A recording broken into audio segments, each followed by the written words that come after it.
Muy buenas noches, amigos de la librería La Montaña Mágica. Otra vez tenemos aquí con nosotros a Marta Ay, espera. Martínez Carro, que Ahora, está arreglando ahora.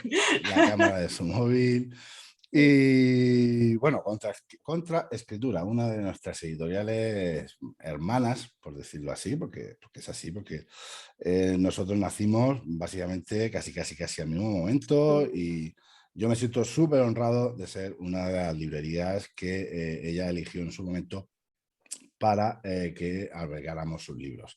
Contraescritura no funciona a través de distribución, eso que he dicho. Por lo tanto, Marta va eligiendo, digamos, provincia por provincia, aquellas librerías que, que se ajustan pues, a los parámetros de sus gustos, que como tiene que ser, Bueno, y éticos, laborales, éticos, es un poco laborales, todo. etcétera, todo.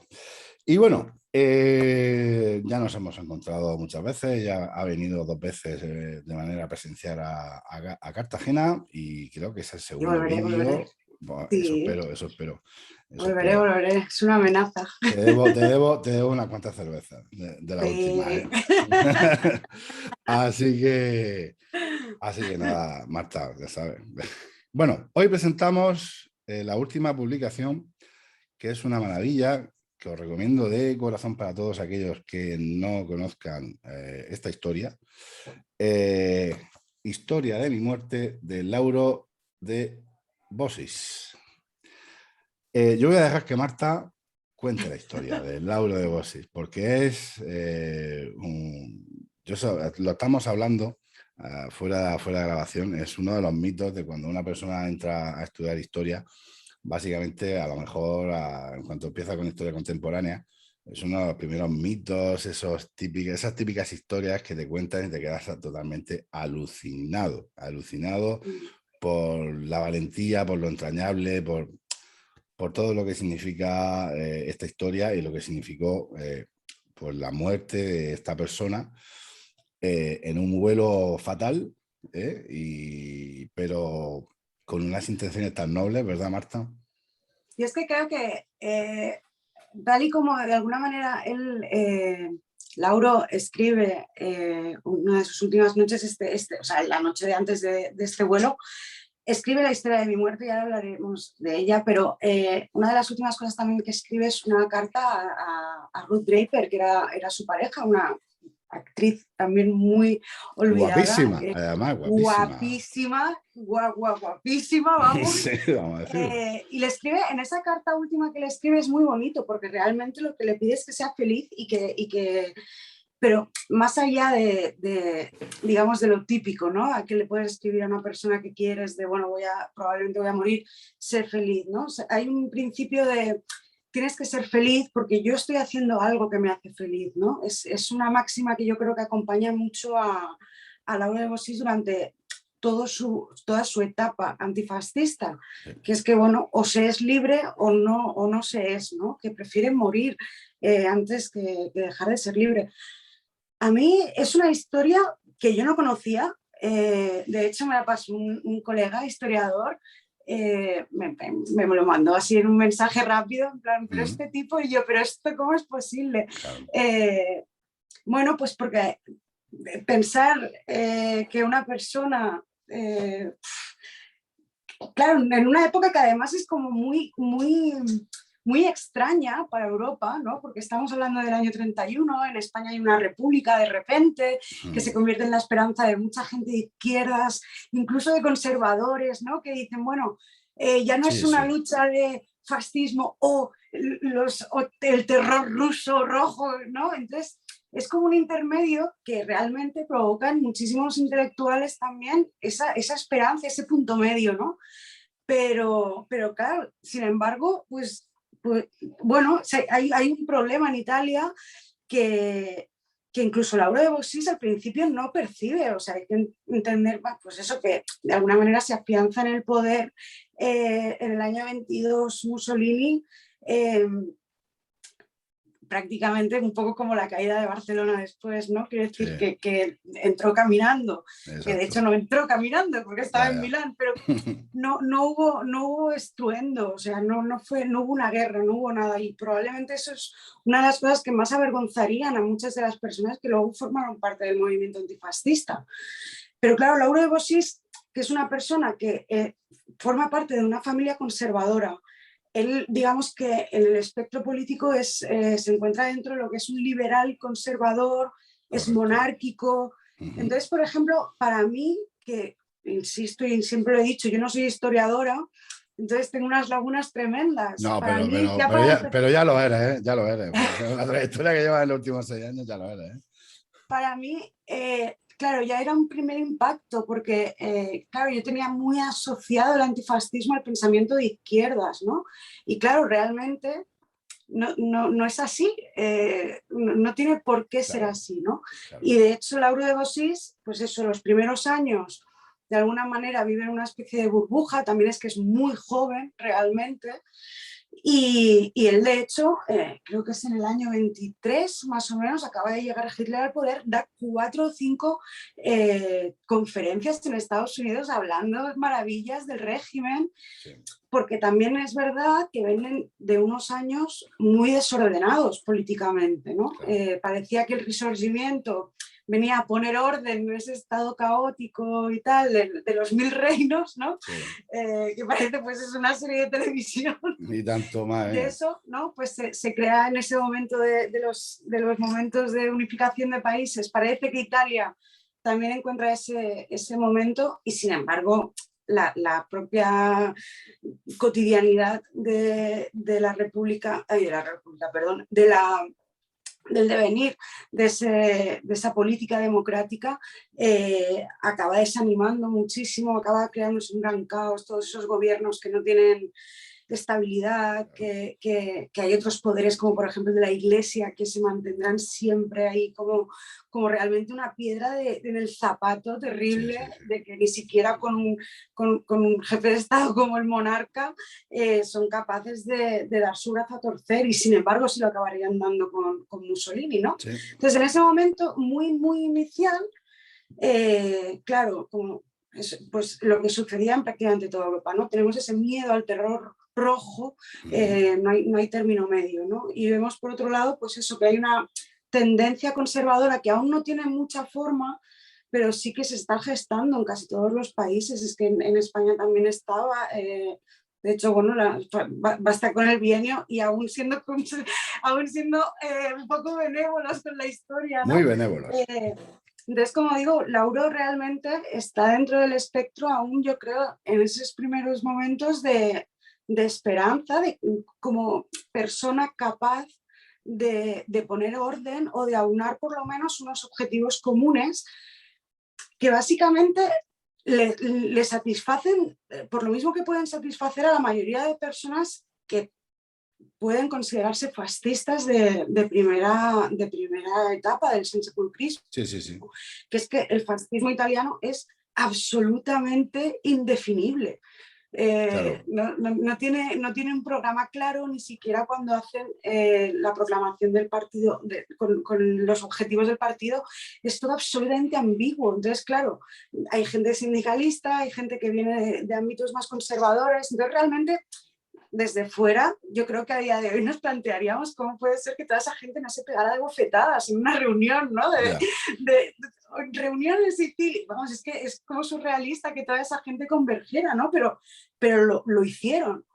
Entonces, claro, Lauro de Bosis, lo que ocurre, yo creo que probablemente fue una de las personas que le marcó un antes y un después el asesinato de Matteotti. Sí, En el año 23, para la gente que no lo sepa, lo seguro. explico un poco Sí, sí. rápido, había un parlamentario del arco contrario, digamos, al fascista, era socialista y básicamente pues era también el picapedrero, ¿no? Dentro del Parlamento, que intentaba evidenciar que el fascismo estaba consiguiendo algo que, bueno, que era impensable, ¿no? Que era construir al final una especie de imperio unipersonal que además era corrupto.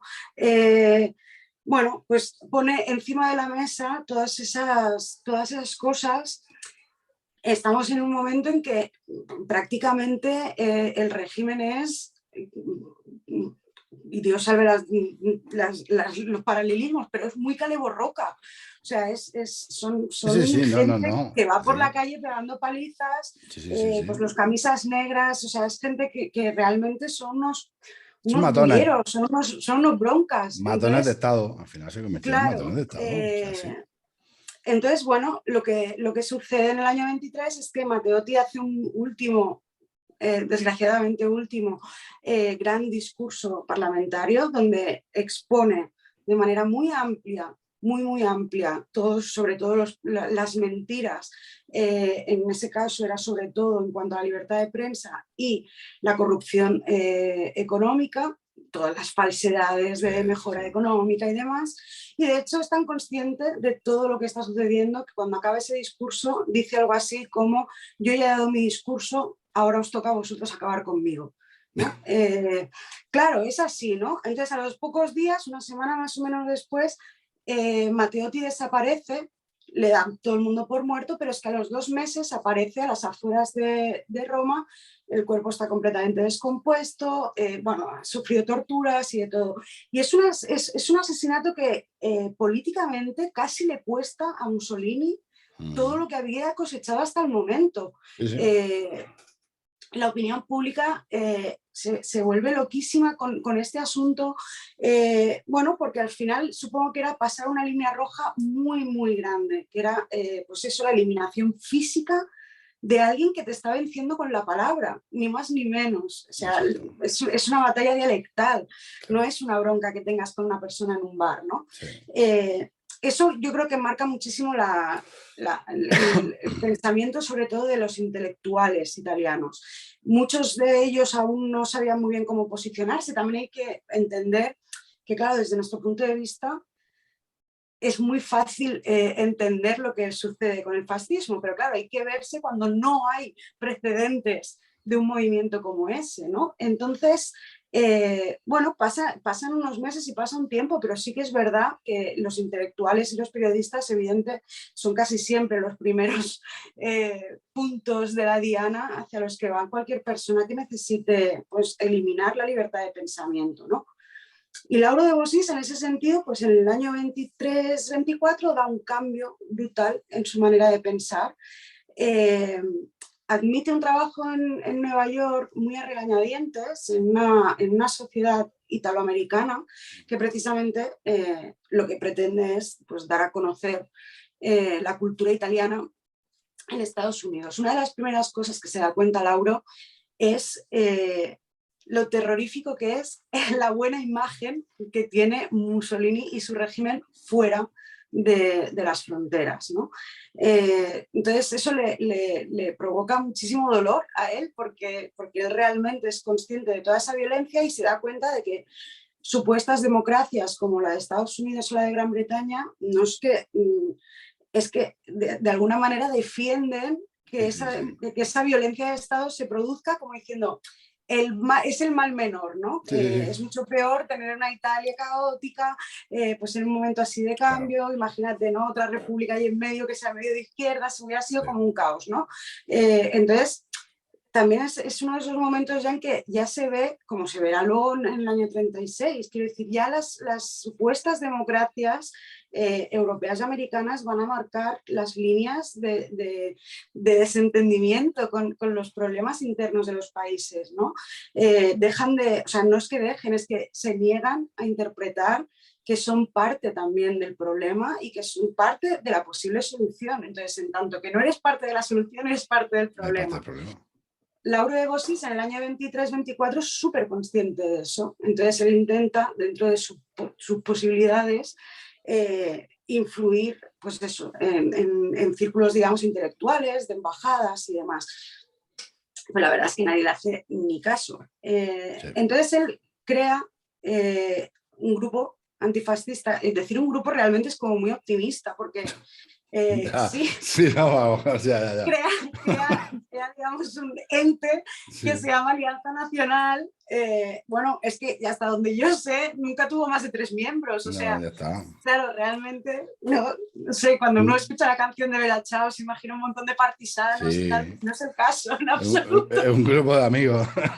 Claro, o sea, realmente no tiene nada que ver, ¿no? Entonces, eh, él marca como 3 grandes objetivos de la Alianza Nacional. Básicamente es que vuelva a la libertad de pensamiento, que, bueno, que se dé una información nuevamente objetiva en el país y que haya una alianza de fuerzas constitucionales.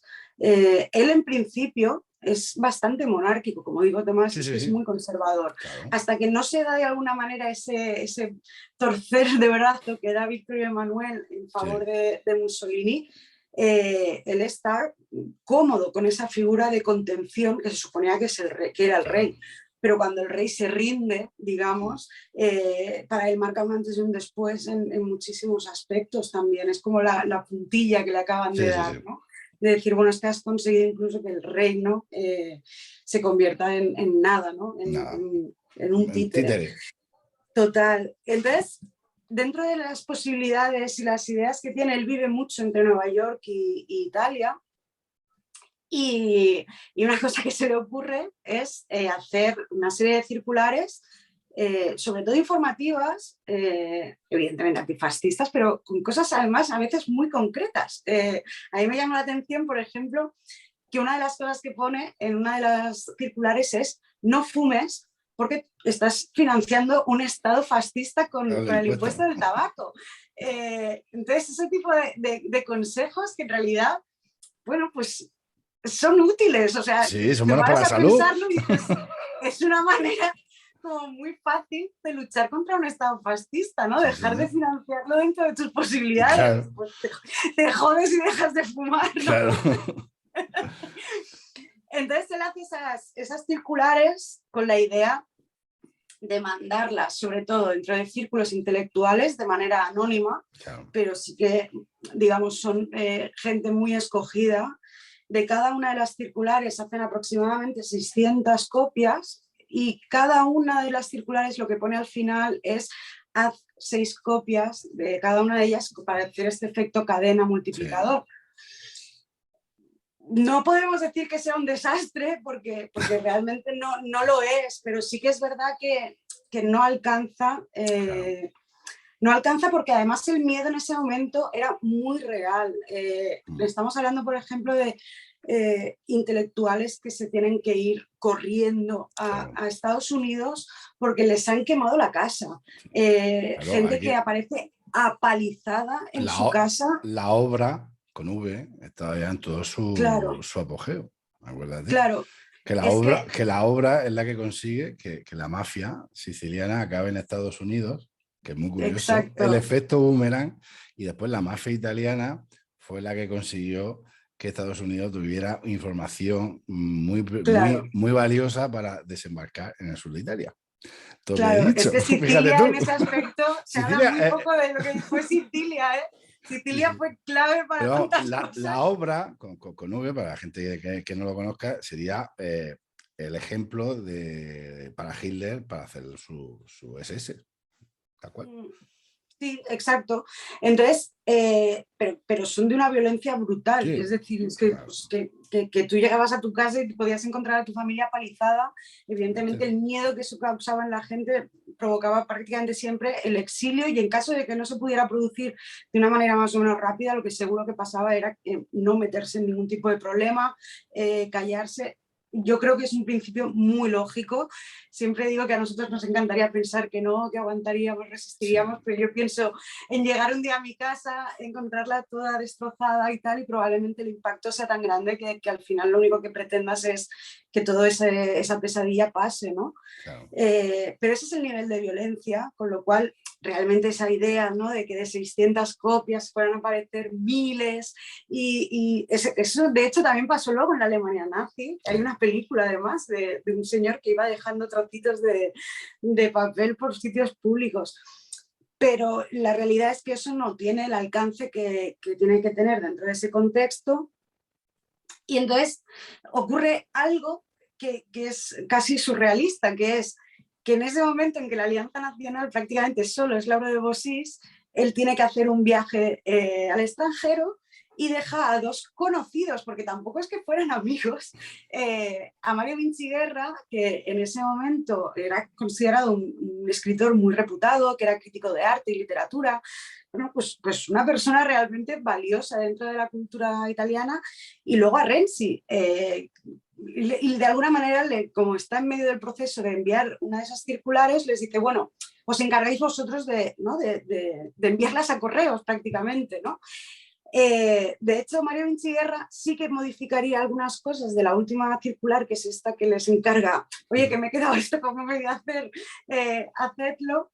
Justo en ese momento detienen a un montón de personas en Roma, sobre todo, básicamente con la idea de acabar con esa opresión, con ese intento de acabar, ¿no? De despertar conciencias y tal, porque el régimen sí es consciente de que esas circulares existen. Evidentemente no están teniendo un poder brutal, pero está ahí, ¿no? Entonces sí. Es un grupúsculo, un algo de una posible remota posibilidad de algo que te puede hacer daño, ¿no? Entonces detienen a un montón de gente un poco sin ton ni son.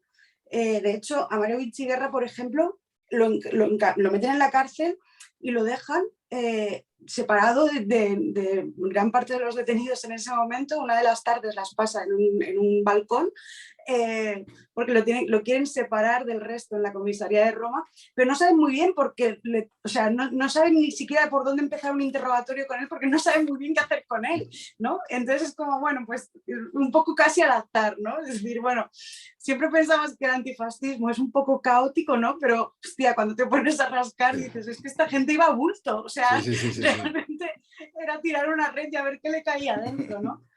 El caso es que, claro, encuentran las pruebas de que tanto Mario Vinciguerra como Renzi pues estaban involucrados en el envío de estas circulares y les caen 15 años de prisión. Una cosa que es bastante curiosa / asquerosilla es que en su momento los jueces que se encargaron de este juicio, de hecho cuando declaran, o sea, cuando proclaman la sentencia, también se vanaglorian de que son muy magnánimos, porque en tanto a las leyes vigentes podía haberles caído la cadena perpetua, y son súper majos ellos, y que tienen en cuenta pues que son intelectuales, que como un poco todo el mundo se puede equivocar, venga, pues vete 15 años a la cárcel y te lo piensas, ¿no? Claro. Entonces, bueno, son de las cosas que al final quedan en rastro en la historia y dices, bueno, pues suerte, ¿no? Que eres buena gente y magnánimo. Claro. Me acabas de robar 15 años de mi vida. Muchas gracias, señor. Gracias, señores. Claro. Y luego cometen un error, para mí un error que además, básicamente porque le afecta mucho, mucho en lo personal, y es que detienen a la madre de Lauro de Bossís. Lauro de Bossís, su madre en ese momento tiene 66 años, que para nosotros evidentemente no es una edad muy grande, ni tiene por qué parecer que pero la madre de Bossís estaba bastante enferma. Tenía problemas de crisis nerviosas, físicamente estaba muy, muy debilitada. Y eso es algo que a Lauro le hace estallar precisamente los nervios, le hace estallar la cabeza, se enfada muchísimo. Una cosa que yo encontré, que de hecho no está en el libro, ya lo pondremos por ahí en algún momento, esas cosas que por eso hay que hacer presentaciones en librerías, porque si no llevas así.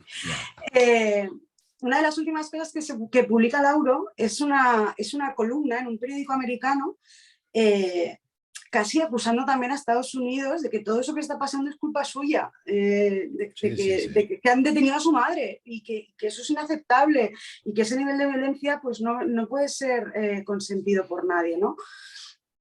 Entonces, después de eso, su instinto primero es plantarse en Roma y entregarse. Pero hay algo que sucede en su cabeza, no sabemos muy bien qué, porque no explica ese proceso de alguna manera de reflexión ni nada, que le lleva a pensar que no sirve de nada entregarse, que igual el método para acabar o para contribuir es continuar y haciendo algo, algo diferente. Claro, yo creo que también es muy consciente de que él no tiene mucho más que la palabra, ¿eh? Quiero decir, no tiene nociones de estrategia militar, ni tiene ese poder de convocatoria como para crear una banda de partisanos, sabe que internacionalmente, porque tiene ese bagaje, no va a conseguir movilizar la diplomacia y los gobiernos necesarios para acabar con esa situación. Y yo creo que la reflexión al final es él era leninista y yo creo que él básicamente al final se mueve por la idea de, no tanto de convertirse él en un mito, sino de que es muy consciente del valor que pueden tener los pequeños actos, esa semiótica, ¿no?, de la decisión, del propio acto, por absurdo que parezca, ¿no?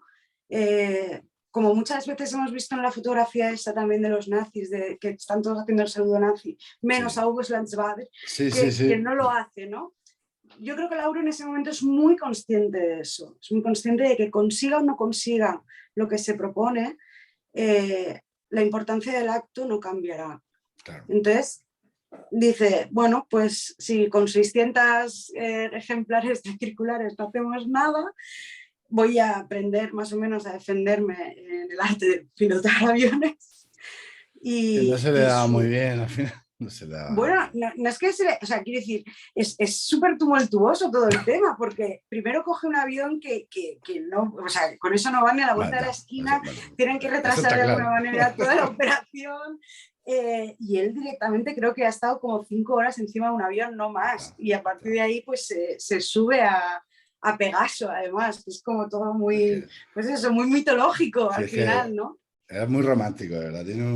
Es un acto romántico de rebeldía, es que es increíble. Pero es ese contexto también, yo creo que muy influenciado por el padre, que también había sido un literato bastante importante en Italia, que tenía mucha relación con Annunzio, por ejemplo, que es una personalidad que había formado parte de la vida personal de Lauro y sin embargo le provoca bueno, pues después de lo de Fiume y demás, o sea, reniega absolutamente de todo eso, que para nosotros sería, pues yo qué sé, pues como si un primo tuyo, ¿no?, que con el que has crecido, de repente hace lo único que podría decepcionarte, ¿no? Y es lo que le sucede a él con Annunzio, por ejemplo, pero sí que permanece en él de una manera clarísima toda esa cultura. Todos los hermanos en realidad se dedicarán a la cultura.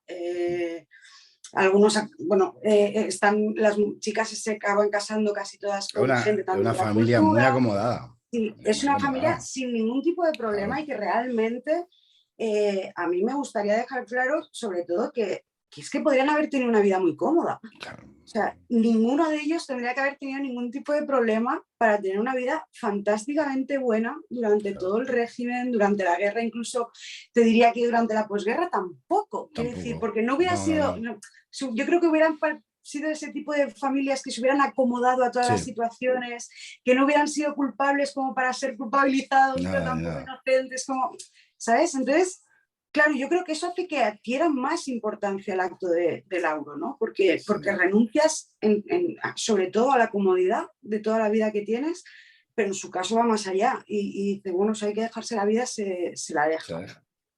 No tiene nada más, es consciente de ello. Quiere decir, tiene su palabra y su vida, no tiene nada más. Y efectivamente, pues el día de antes de emprender el vuelo, entre el 2 y el 3 de octubre de 1931, se escribe una serie de páginas, que en realidad no son muchas, explicando sobre todo lo que tú comentabas antes, los motivos que le llevan a tomar esa decisión.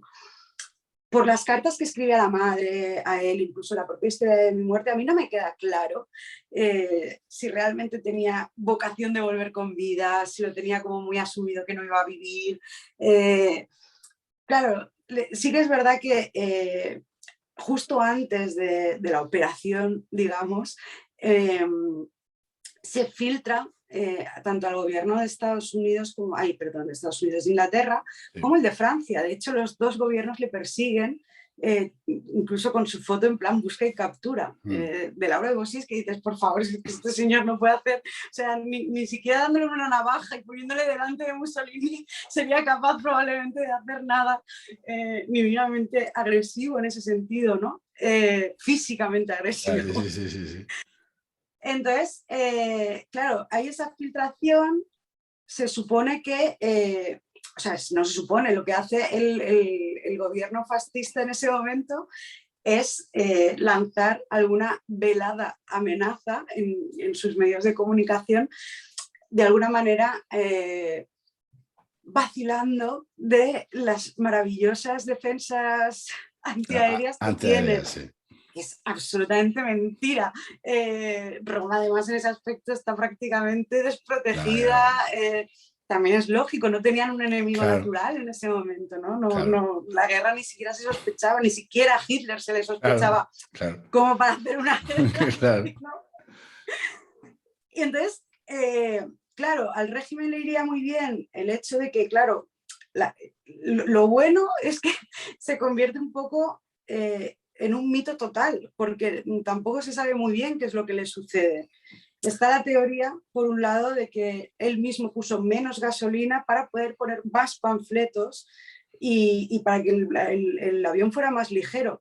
Yo creo que eso es ser como muy optimista con los supuestos conocimientos de aerodinámica de la avión. Yo creo que no. Creo que son nulos. Creo que esa teoría es descartable básicamente por eso. Luego está, pues evidentemente, toda la versión fascista, que es que fue abatido, y luego está la versión que se entiende históricamente más aceptada y que tiene más consenso, es que acabó en el mar estrellándose. No aparece nunca el cuerpo, pero no aparece tampoco el avión. No aparece el avión. El avión, de todas maneras, el avión era bueno, antiquísimo ya. Claro, pero también es verdad, bueno, tú igual como historiador, a mí lo que me hace dudar, es decir, creo que la teoría o la versión de los fascistas creo que cae por su propio peso. No, desaparece. Si tú has abatido a ese señor, tú haces vanagloria de eso, ¿no? Coges el avión, lo expones, aunque solo sea como mecanismo de propaganda. Desapareció. Además, posiblemente volaría tan bajo el momento. Bueno, sigue contando un poco el desarrollo de lo que hizo, vamos, porque al fin y al cabo lo importante es lo que hizo. Pues lo que hizo básicamente fue coger ese avión que era pues es un desastre, que él como piloto era un desastre también. Él había escrito 3 octavillas pequeñitas, más o menos. Nosotros hemos visto algún original, facsímil de la época, son una cosita así, son pequeñitos. Y hizo aproximadamente 400.000 copias los 3. Y también hizo, lo tengo por aquí, también envió alguna copia de este libro, de Fascismo en Italia, de Bolton King. Yo solo he encontrado este ejemplar, de hecho ni siquiera la gente con la que estoy trabajando en este libro tiene una copia, se lo tuve que escanear. Y este va a ser un libro de contraescritura, está ya traducido, estamos trabajando en la corrección, va a ir en el formato pequeñito, en el tenido, para que no se diga que no hago publicidad, que luego siempre me dicen, no explicas nada de... Claro, hombre. Entonces, es un libro que es muy curioso, primero porque a nosotros nos llamó mucho la atención que Laura de Bossis, en la propia historia de su muerte, citara este libro, ¿no? Y además dices, bueno, pues es un extranjero que te tiene que explicar del fascismo italiano, ¿no? Entonces yo creo que lo elige de alguna manera porque es capaz, conociendo toda esa realidad italiana, de explicarlo desde fuera, ¿no? Claro. De decir, de quitar esas sospechas de que es algo pues, que pueda venir de algún resentimiento interno. Sí, está claro. Y es un libro muy esclarecedor porque es casi como los grandes temas por los que una persona, no sé, en Manchester tendría que conocer para convencerse de que el fascismo en Italia es un problema y por esto y esto, ¿no? Entonces es muy sencillito, es muy cortito, pero va directo a las grandes causas. Yo lo asimilo un poquito como salvando muchas distancias, ¿eh? El libro este creo que es de la editorial Debate sobre la tiranía, Sí, pues sí, bueno, que sí, también es vamos. Las cortito, va un premisas son poco las a, mismas. Sí, sí, sí, sí. claro, que va un poquito bueno, pues a eso, a tiro hecho, ¿no? Sí, Es sí, sí, decir, sí, sí. sospecha de la comunicación porque pasa esto, esto y esto. Correcto. Entonces, en el tema con este libro pasa exactamente lo mismo. Ya sabes además que a mí, si un libro me cuesta encontrarlo, pues ya me saltan todas las alarmas de estos, tiene todos los números para ser un buen libro de Y lo contraescritura. encuentra y lo Y entonces, publica. claro, encuentras un ejemplar a partir del que poder trabajar y claro, pues eso, te confirma por lo menos bueno, pues que Laura de Bossi se subió en avión, nosotros tenemos una editorial, cada Sí. uno, ¿no? Yo tengo una librería. Claro, cada uno al final. Claro. Entonces, nada, él coge sus pasquines, hace unas copias de este libro y en esa noche del 3 de octubre sobrevuela Roma, lo hace muy bajo, Muy como bajo, decías, muy, muy bajo, muy bajo. básicamente porque sí que hay memorias de gente a posteriori, de diarios y demás, que atestiguan, ¿no? Que esa noche se oía un avión. Claro, no es normal. Y Claro, además las ciudades en ese momento no tenían el ruido que tienen ahora, con claro, lo cual que de repente se oyera un motor de avión era raro. claro. Supongo que en el año 42 no, pero Ya, ya, ya, en pero el 31. 31 aún es extraño, ¿no? Claro. Y luego, por ejemplo, que nosotros recuperamos de una de las ediciones, hay un texto que se titula Tres niños, es un pequeño cuento que, espera, que voy a decir, que básicamente es en el que Sibila Leramo, que luego participará en la primera de las ediciones, que también ha sido, bueno, era feminista, que también había formado parte de ese antifascismo intelectual, está publicado, creo que el de esta mujer, de Sibila Aleramo, está publicada un libro que se titula La mujer en la editorial Altamarea.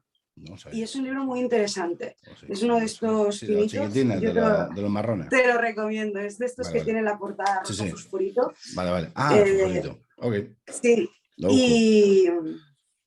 Y nada, ella, por ejemplo, sí que hace en este cuento, recuerda cómo estando ella que vivía en una guardilla, como si nevara, de repente, como si en medio de ese 3 de octubre se pusiera a nevar en la noche de Roma. Claro, nadie piensa que puede ser otra cosa, ¿no? De Claro, repente aparecen pues esos copos blancos, cosas que claro. salen del cielo, blancas, y nadie sabe muy bien qué es lo que está sucediendo. Yo creo que, claro, llevan suficientemente años ya dentro del Estado fascista como para pensar que alguien iba a hacer algo así, ¿no?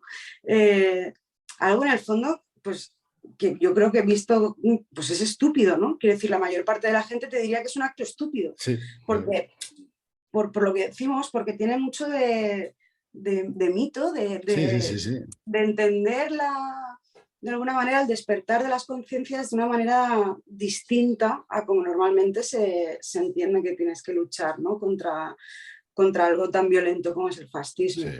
Pero claro, es lo que decimos, hay muchas armas y Lauro en ese sentido está, pues eso, atado de pies y manos. claro.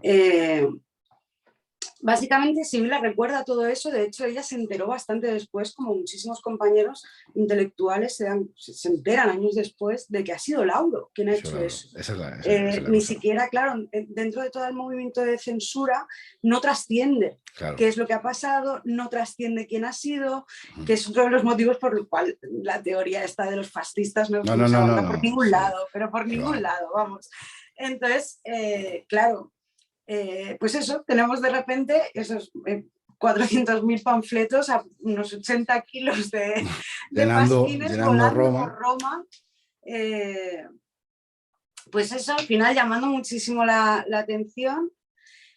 Lauro yo creo que es muy consciente, de hecho lo apunta en la historia de mi muerte, ¿no? Que es probable que no sirva para nada, pero que como te decía antes, es que Claro, la alternativa es no ser, es no existir, claro, ¿no? Al final, esa dicotomía entre sí, vives, ¿no? Pero estás sobreviviendo, no estás viviendo, ¿no? ¿De qué te sirve tener un cuerpo y una vida normal en un sistema que no es normal, ¿no? exacto. Entonces yo creo que realmente él hace esa lectura probablemente, bueno, pues a nosotros, pues desde esa perspectiva, ¿no? Pues sí que es verdad que puede parecer estúpido. Yo creo que yo creo que en realidad el gran ejemplo que da para la historia al final es que, primero, que hay cosas más importantes que cada uno de nosotros, ¿no? Sí, Porque él al final lo que hace es romper ese individualismo, ¿no? Que además incluso siempre juega esa dicotomía al fascismo, ¿no? Es decir, queremos la colectividad, pero el individuo es todo, sí, siempre sí, sí, juega sí, con sí, esa doble vara. Entonces Laura de Bosis con ese acto en realidad lo rompe todo. Dice, no, hay cosas que nos trascienden nos a cada uno de trascienden, nosotros, ¿no? exactamente.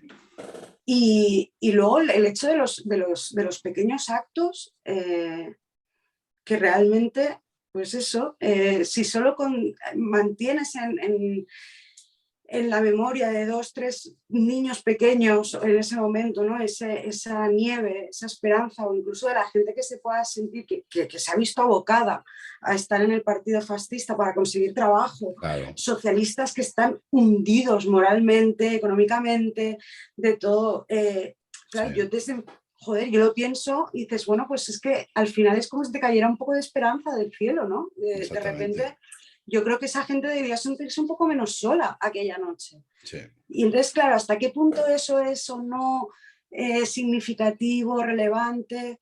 Bueno, Bueno, para mí sí que lo es, para claro, mí también, pero yo soy te lo digo. de las que apuesta siempre por las pequeñas grandes cosas, porque al final incluso los grandes acontecimientos, los protagonistas son personas. Sí, El sí, sí, desembarco de Normandía son mucha gente, ¿no? Pero al sí, sí, final son historias muy claro, puntuales, tanto de fallos como de aciertos. Entonces, para mí es muy importante por eso, porque además es en un contexto pues hostil en lo interno, pero que ya apunta sobre todo a eso, que las democracias al final que no están, y lo que probablemente nos avise ya Laura de Bosis en el año 31 es que no van a estar. no va a estar. Yo creo que lo que desemboca a Lauro a hacer el acto es exactamente que es plenamente consciente de que, y eso que no estábamos aún ni siquiera en guerra aquí en España, si no hubiese sido ya palmario, pero él, por los contactos que él tenía, era plenamente consciente de que el fascismo en su país no iba a desaparecer nunca, Nunca. nunca, nunca y nunca. Y estamos hablando, como tú lo has dicho, una persona, bueno, con una persona de una familia muy acomodada. Es decir, no estamos hablando aquí de un revolucionario, No, no, no no. estamos hablando de Durruti, ¿vale? No, no, No para nos nada. engañemos, claro, hay que tenerlo en cuenta.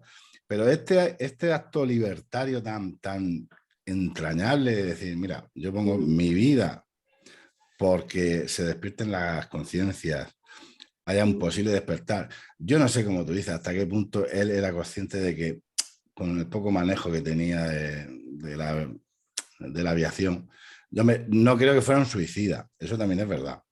Sí que es verdad que le persiguen, creo que hay un momento que le persiguen Sí, dos, pero al ir tan bajo yo creo que eso fue la teoría básicamente que al ir tan bajo en un momento ya no puedes subir y entonces pues, se estrellaría en el mar y, sí, sí, fin, sí. y ya está. Pero, hombre, morirse no se querría morir, pero claro, evidentemente vería difícil, como mínimo aterrizar y claro, ya aterrizado, a ver dónde te escondes. Claro, es que ese es Claro. el problema. Yo creo que realmente en el texto, los textos que escribes, bueno, haga lo que haga, salga como salga, ya voy a caer en las manos del enemigo. Es como el último acto. Puedo morir en el avión o me pueden pegar una paliza de muerte en Sí, sí, comisaría o donde bueno, sea. meterte, claro, o Claro, sea, entonces tengo la misma. Entonces, para mí es evocador. Es muy sí, evocador, ¿eh? Muy evocador, de verdad. sí. A mí me llamó también mucho la atención en esas tres circulares, no, los tres pasquines, es que en los tres hace referencia a la República Española, a la Segunda Mm, República, lo cual directamente me llevó también un poco a la historia de Ernesto Ver, ¿no? sí, Digamos, esa generación que había podido llegar a vivir, ¿no? Ese conato de revoluciones en Alemania y demás, que no acabaron bien, pero que sin embargo unos años después se encuentran en la República Española, por lo menos al al principio, principio, sí. esa especie no sé, de esperanza también, ¿no? De decir, bueno, Claro, igual hay una señor. tercera vía, ¿no? Igual no tenemos que irnos ni al blanco ni al negro. Y yo creo Es muy bueno, interesante lo que acabas de decir. creo que hay que valorar mucho realmente lo que supuso, que es probablemente nosotros que somos tan incapaces de hablar de nuestra historia Sí, reciente, creo que sería muy interesante realmente que se estudiara lo importante que fue para muchísimas personas del ámbito cultural europeo la proclamación de la Sí, Segunda República en España. que la, Supuso para muchos lo que te digo, una tercera vía. Bueno, pues no exacto, hay ni uno ni lo otro, ¿no? Ni tenemos que irnos a los soviets, ni tenemos que seguir exacto, viviendo debajo de la bota del acero. claro, Y claro, el problema es que hasta el año 36 ya llega todo el mundo muy caliente claro.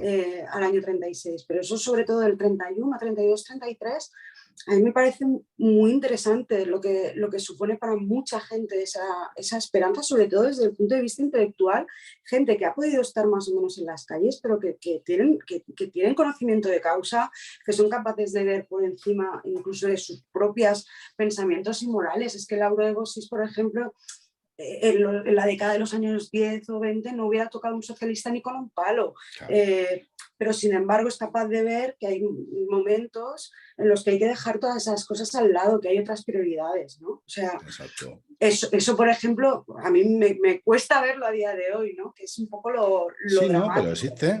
Pues sí, vamos a ver, si es que no hay por qué tampoco irse a los extremos, evidentemente, si es que...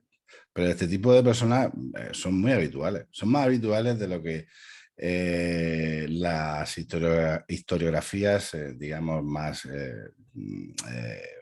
normalitas intentan demostrar, porque son personas incómodas.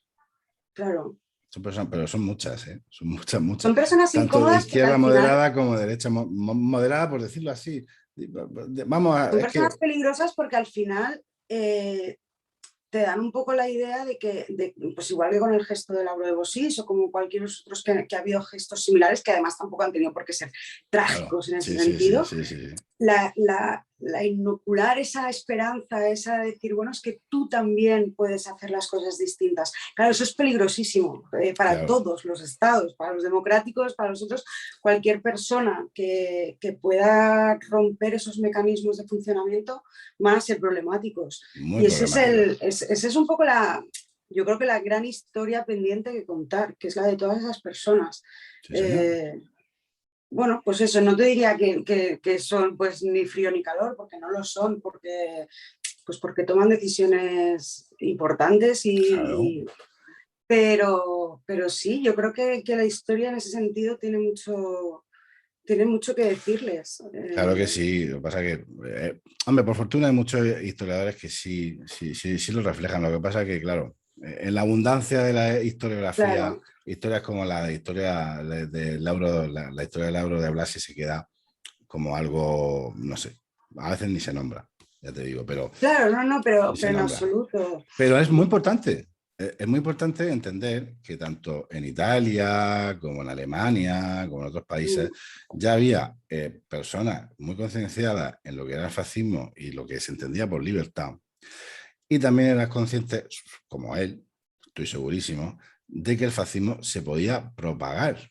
Eso es lo más importante. Recordemos que el Exacto. fascismo, como tal, ya no, no es que estuviera gestando, pero en los años 20 es que ya existía el fascismo en España. Claro, Cuidado, es que no y nos no, no, en engañemos. toda Europa es que Claro, si nos ponemos a hacer un repaso, realmente prácticamente en todos los países había ya claro, partidos claro, fascistas. Lo que claro. pasa que, bueno, las conjunciones al final fueron de unas y otras, las estrategias de cada uno de esos partidos fueron distintas, Eso ya es otra las cosa. situaciones, evidentemente, las mentalidades, las culturas de cada país son distintas, ¿no? Pero, pero es así, o sea, el fascismo era tan temible en ese sentido como el comunismo que se asociaba a la Rusia y la Revolución del 17. Claro, a la barbarie. Entonces, Sí, claro, señor, claro. la cuestión está pues eso, que hay muchísima gente intermedia que incluso han podido estar, como te decía, Ernesto Ler estuvo muy involucrado en la República Soviética de Baviera y aún Sí, sí. así él ve en la Segunda República Española ese punto medio eh, capaz, ¿no? Sí, sí, de había hacer de muchísima manera esperanza. felices y de cohesionar realmente una realidad Has dado, estatal que al final nosotros, porque, insisto, nosotros tenemos una manera muy muy visceral de vivir nuestra propia historia Pero reciente, has pero eso pasaba puesto, en ya sí, Italia, sí, pasaba pero en Marta, has Alemania, puesto eran países encima, divididos. perdona, pero has puesto encima de la mesa una de las llaves maestras para poder hablar de la Segunda República, que es, bueno, la gran mayoría de las personas por intoxicación, porque esto es así, intoxicación tanto durante la dictadura como durante la transición y después durante la educación que hemos recibido, no hemos recibido las referencias suficientes para entender el boom que sufrió el mundo con la Segunda República Española. La gente no lo llega a entender, no lo llega a Claro. entender. Entonces, si nosotros somos capaces de disociar, es decir, lo que es la Segunda República Española, entendiendo los problemas que arrastraba España, que esos son los que son y punto. O sea, no hay que volver a estudiarlos, eran los que eran. Y lo disociamos de la guerra civil, es decir, si nos enfocamos en ese hecho, que es un hecho histórico, porque que si nos ponemos, por ejemplo, con los proyectos culturales, los proyectos de educación, si éramos Reforma la agraria. Sí, sí, sí. vanguardia total, Sí, esto sí. era inmenso. Entonces, no, realmente es una llave que mucha gente yo creo a lo mejor no quiere utilizar, uno menos que otro, eso está claro, pero para decir, oye, la Segunda República fue una oportunidad perdida. Es Claro, así, es que, por ejemplo, es así. a mí una de las cosas que siempre me chirriaba un poco cuando te hablan de ya del estallido de la guerra, que vienen los internacionales y se empieza a propagar esa idea de en España se está decidiendo si fascismo o democracia, Sí, sí, ¿no? sí. Que es una cosa que, pues eso, que estaba en las cabeceras de los periódicos, que era algo, pues casi, pues eso, Claro, internacional. Quiero era decir, aquí mundial. se estaba jugando algo importante, ¿no? Claro, a mí al principio yo pensaba, pero vamos a ver, ¿qué más le da, ¿no? A un Al final canadiense, a un que vive canadiense ahí en que le Vancouver. importará si somos una república o no lo somos. Pero es que es precisamente por eso, porque es que no sabemos valorar lo que supone la Segunda República Española, que es algo tan sencillo pero tan complicado, que es ese punto medio de decir, ¿existe la posibilidad de una reforma de mejora social, educacional, económica, de modernización de un país sin la revolución? Y la respuesta es que sí, Claro, era esa, la respuesta era que eso, sí. Y que incluso había, pues eso, no voy a defenderlo, pero que había incluso pues un rey capaz de decir, vale, he entendido la indirecta, me ¿no? largo. Y apartarse del tablero del juego y permitirlo. Sí, sí, Claro, o sí. sea, podría haber hecho todo lo contrario o sea, Podría haber hecho lo de hubiera Víctor sido lo Manuel. normal, ¿no? Claro. Hubiera sido lo normal y lo lógico, que el rey hubiera intentado defender su posición. Entonces, claro, para incluso llegar a ese punto de entender que aquí se está luchando por el fascismo, la democracia, nos falta poner muy en valor lo que supone la Segunda República a nivel internacional, a nivel, pues eso, tanto fascista como antifascista, a nivel intelectual. Sí, sí, sí, sí, sí. Entonces, quizá nos hacen falta pues encontrar, que seguro que los hay, más libros como este, pero con respecto a la Segunda República Española, Claro, ¿no? claro. Gente que pudo estar aquí, que eran gente política, cultural en sus países, que han vivido en algún momento la Segunda República y son capaces de explicárnosla desde fuera, Claro, ¿no? claro. Si encontramos eso, quizá pues encontraremos un libro como el que te recomienda aquí Lauro, que es pues, fuera de sospechas, ¿no? No será Vicente de la Montaña Mágica ni Marta, que son Sí, sospechosos de ser y de son muy pensar, ¿no? sospechosos. Sí, sí, sí, sí. Claro, pero es que es el problema que tenemos en este país, ¿no? Claro.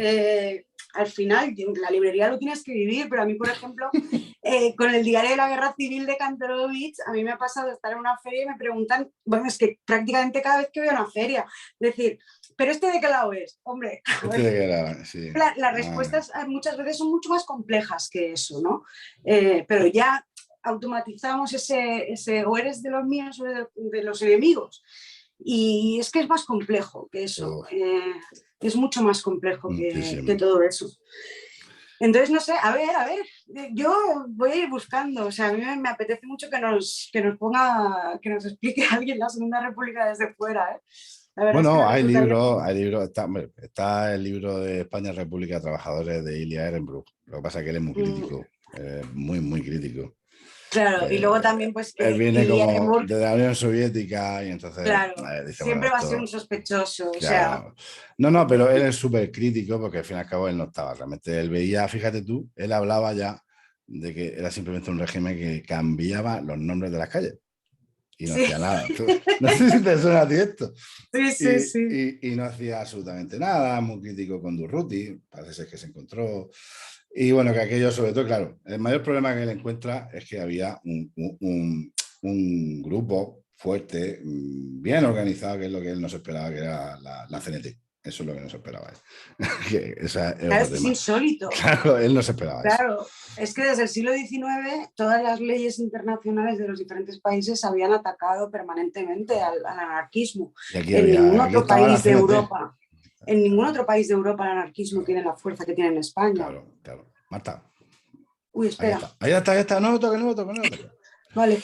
Pero sí, hay bastantes Que libros. me ha dicho que tengo poca batería y no, me extraña un Nada, poco porque estoy no, Marta, pues conectada. no te preocupes. A ver si lo importante es que la gente se acerque a la librería de referencia, a la librería de contraescritura para comprar este o otro de sus grandiosos libros, publicaciones. Os podéis meter en su página web. Aquí tenéis Historia de mi muerte, Lauro de Bosis, este intrépido Ícaro que Sí. se acercó mucho al sol y bueno, acabó Que cayendo, por cierto, pero... una curiosidad, con su única obra completa, que se Ah, llamaba es verdad, Ícaro, sí, sí, sí. ganó la medalla de plata Sí. en los Juegos Olímpicos, Un cuando señor olímpico, sí, señor. Cuando se hacía, aún había en la Olimpiada, había Juegos Olímpicos culturales, hubo sí, unas señor. pocas ediciones y él Sí. ganó la de plata con su libro de Ícaro, que Mm. además en la edición francesa hizo el prólogo Román Roland, Sí, sí, sí. con lo cual al final todos los sospechosos Ah, sí, sí. Entonces, del nada. cambio acabaron apareciendo juntos de una manera u otra. Pues hagamos Pero honor a sí, este medallista olímpico, aviador intrépido, Lauro de Bosis, de verdad. Y merece mucho la pena, merece mucho la pena porque realmente es muy entrañable este libro, es muy entrañable. Marta, guapa, que ya sabes que te debo una cerveza sí. y cuando ya parece ser que la cosa así se mantiene así, ojalá y no tengamos Más rebrotes y estas susto. cosas y tal. Y a ver si nos podemos volver a juntar y empezamos otra Sí, vez con los actos presenciales y estas cositas, ¿vale? sí, será genial. Y ya las novedades, pues enseguidita, ya sabes que cada vez que saque un libro aquí me tienes, dándote el follón. Yo encantada. Ya sabes que Vale, además a mí me encanta hablar de historia contigo. O sea nada. que, vamos, cuando quieras. Bueno, Marta, guapa, pues un besico muy grande Un y beso nos vemos grande. muy, muy prontito. Venga, Sí, chao. hasta luego.